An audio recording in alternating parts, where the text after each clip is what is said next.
ஆன்மீக அன்பர்களுக்கு வணக்கம். நம்முடைய தலையெழுத்தையே மாற்றக்கூடிய சிறப்பு மிக்க சித்ரா பௌர்ணமி திருநாள்ல நினைத்தாலே முக்தி தரக்கூடிய புண்ணிய தலமான திருவண்ணாமலையில கிரிவலம் வந்து அருணாச்சலேஸ்வரரை தரிசனம் செய்வது மிக உயர்ந்த புண்ணிய பலனை தரும். இந்த ஆண்டு சித்ரா பௌர்ணமி நாள்ல திருவண்ணாமலையில் கிரிவலம் செல்வதற்கு ஏற்ற நல்ல நேரம், அதனுடைய சிறப்புகள் ஆகியவற்றை தெரிந்து கொண்டு பிறகு கிரிவலம் செல்வதால் அதனுடைய முழு பலனையும் நீங்கள் கிடைக்கப் பெறலாம். தமிழகத்தினுடைய ஆன்மீக மையமாக விளங்கக்கூடிய திருவண்ணாமலையில் அமைந்திருக்கக்கூடிய ஸ்ரீ அருணாச்சலேஸ்வரர் திருக்கோவில் சிவபெருமானுடைய பஞ்சபூத தலங்கள்ல அக்னி தலமாக போற்றப்படுது. நினைத்தாலே முக்தி தரும் தலம் என்ற பெருமையை உடைய இந்த இடம் ஆயிரக்கணக்கான ஆண்டுகளாக பல கோடி பக்தர்களை தன்னை நோக்கி ஈர்த்து வருகிறது. இங்கு மூலவராக அருள் புரியும் அண்ணாமலையார் அம்பாளாக உண்ணாமலை அம்மனை தரிசிக்க சித்தர்கள் முதல் சாதாரண மனிதர்கள் வரை வந்து கொண்டே இருக்கின்றனர். யுகங்களை கடந்த மலை என்று சொல்லப்படுவது திருவண்ணாமலை.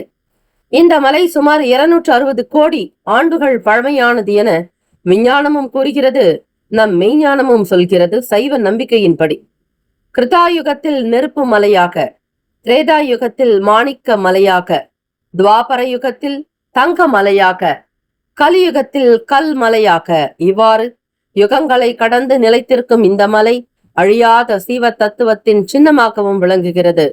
திருவண்ணாமலையில் எல்லா நாட்களிலும் கிரிவலம் செய்யலாம், ஆனால் பௌர்ணமி நாளில் செய்வது மிகவும் சிறப்பு என்று சொல்லப்படுகிறது. சித்ரா பௌர்ணமி நாள் அன்று சித்ரகுப்தர் மற்றும் சிவபெருமானை வழிபாடு செய்வது பாப விமோசனம் மற்றும் செல்வம் பெருக வழிவகுக்கும். இந்த நாளில் செய்ய வேண்டிய சிறப்பு பூஜை, பரிகாரங்கள் மற்றும் தானங்கள். முதலில் சித்ரகுப்தர் வழிபாடு. காலையில் வீட்டை சுத்தம் செய்து சித்ரகுப்தர் படத்தை வைத்து மஞ்சள், குங்குமம், பூக்கள் கொண்டு வழிபட வேண்டும். ஒரு வெள்ளைத்தாளில் ஸ்ரீ சித்ரகுப்தனை போற்றி என எழுதி பேனாவுடன் வைத்து பூஜை செய்வது மிக சிறப்பான ஒன்று. அதே போல வேப்பம்பூ பச்சடி மற்றும் நைவேத்தியம். சித்ரகுப்தருக்கு வேப்பம்பூ பச்சடி, தயிர் சாதம், கலவை சாதங்கள் மற்றும் வெண்பொங்கல் நைவேத்தியமாக படைக்கலாம். திருவண்ணாமலை போன்ற தலங்கள்ல கிரிவலம் செல்வது மிக சிறப்பு. சித்ரகுப்தர் கேத்து பகவானுடைய அதி தேவத்தை என்பதால் கேத்து தோஷம் உள்ளவர்கள் சிவ ஆலயங்களுக்கு சென்று சிவனை வழிபடலாம். பரிகாரங்கள் என்று பார்க்கும் பொழுது உப்பு சேர்க்காத உணவு இந்த விரதத்திற்கு மிக மிக நல்லது. விரதம் இருக்கக்கூடியவர்கள் ஒருவேளை உணவில் உப்பு சேர்க்காமல் அருந்தி மாலை பௌர்ணமி நிலவை தரிசித்து விரதத்தை முடிக்கலாம். அதே போல தென்னை ஓலை வழிபாட்டு முறையும் உண்டு. மாலை நேரத்துல தென்னை ஓலையில சித்ரகுப்தன் படி அளக்க என எழுதி பூஜை அறையில் வைப்பது வீட்டில் செல்வத்தை பெருக்கும்.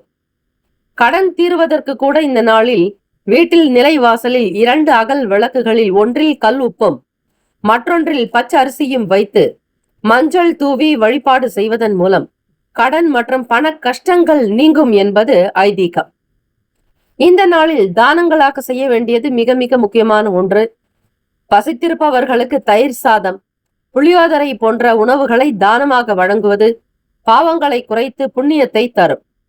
அதே போல படிக்கக்கூடிய குழந்தைகளுக்கு பேனா, நோட்டு, புத்தகங்களை தானமாக வழங்கலாம். வஸ்திர தானமும் சிறப்பு.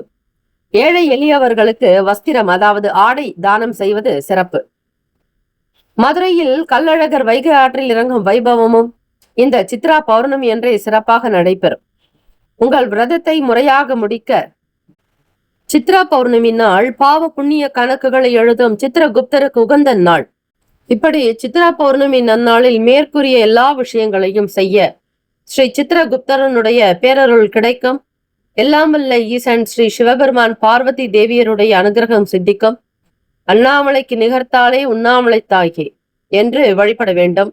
தென்னாட்டுடைய சிவனை போற்றி, எந்நாட்டவருக்கும் இறைவா போற்றி, காவாய் கனக திரளை போற்றி, கைலை மலையானே போற்றி போற்றி என்று ஓம் வய நமசி மசிவயன எனமசிவ சிவய நம நமசிவ என்னும் பஞ்சாட்சர மந்திரத்தை பாராயணம் செய்பவர்களுக்கு பாவங்கள், கர்ம வினைகள், ஊழ்வினை, முன் ஜென்ம வினை, தீவினைகள் எல்லாம் அகன்று நன்மைகள் சித்திக்கும்.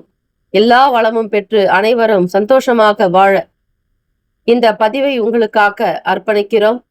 வாழ்க வளமுடன். ஓம் நம சிவாய. சிவாய நம ஓம்.